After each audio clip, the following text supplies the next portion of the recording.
Hello YouTubers, this is Lamper Fox. Here's the solar panel I got for $41.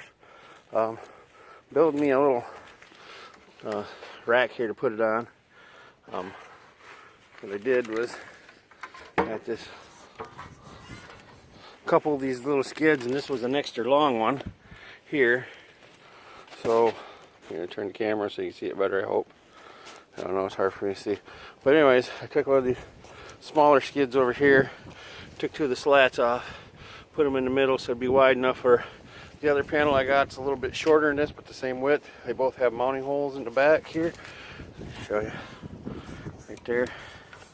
So I got to transfer these two spots. I'm going to drill all 4 holes, but I'm only going to put mounts at the top 2 for now, because this is just temporary setup until we get a place. It should hold it secure. Then hook those 2 wires together. You get the positive wire nutted off so we don't get no shorts. And it's going to go underneath the edge of the cabin there. It's going to come up through the floor and the back wall into the controller, and then it's going to 2 wires are going to come out of the controller to the battery box with connectors to go on my jumper leads on the outside of my box. You've seen in my earlier videos, I got those 2 big lug nuts sticking through there that you can hook to the outside for jump start and what have you. That's the perfect place to hook these up. And that'll feed them batteries, and then I'll have another wire, if I got enough wire left over, to go into the box through one of the small drill holes in the side of them holes. And that'll hook up 3 batteries I got sitting in the van that are going to be my alternate battery bank. So I'll have a 4 battery bank and a 3 battery bank. So basically what I'm doing is I'm putting these boards down here. This board here, I'm going to set it like this, and that'll raise this up high enough and will hold it in place up high for me to get a wire we get in there. To get this centered somewhat evenly. I don't think the skid's exactly perfect, but it sets it up high enough that I can mark the holes, drill it, and mount it. These boards just use as a spacer to hold the panel up high enough. I mark my holes, and I can drill my holes, and I can run my 2 bolts through. If it ain't high enough, why then I got lots of little boards around here. I can just keep propping it up higher and higher. Ideally, I'd like it up right around here somewhere. That way it's away from the ground. The grass grows in the summer. The grass don't grow up in front of it and block the dirt, don't splatter off the ground onto it. And so because of this one, it's like, as you can see, it's right near the ground. So the grass grows up to here.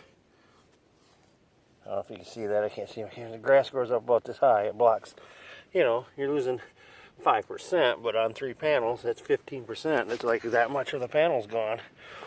It's from grass. And this dirt here, if it rains, the dirt splatters on there. And then, that means you gotta constantly, you can already see you got grass and stuff blowing on there. So ideally, I'm gonna put a 4x4 underneath this to raise it up so that it's a little bit higher off the ground too. But I'll have these 3 on 1 charge controller going in the old way, and I'll have these 2 over here hooked up to the charge controller. I'm gonna have my 2 small ones over there. I might just run this to charge up my alternative bank, and run this one in conjunction with those 2 over there, which will put me just barely under the peak of my power inverter, or charge controller. And that'll peak out my charge controller, and I'll be able to keep a good eye on what I'm doing for as far as amperage and wattage going into the batteries, and I'll monitor the batteries better. And then this one can sit over there and slowly charge up over 3-4 days. The other bank, and then that bank, well, I'll have to hook up some kind of voltmeter, I guess. It ain't that hard. Find a waterproof one on eBay or something, and put it on the side of the box so I can just peek out the window and see the little voltmeter out there saying, oh, okay, backup batteries are that much. Then we get the one on the inside. I do have another power charge controller. That's right, I got 3 of them coming, don't I? I forgot about that.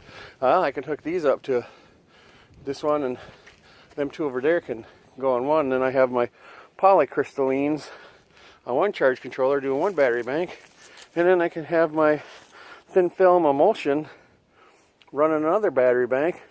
I'll be able to keep track of 2 different battery banks and see, you know, which ones are actually doing the best.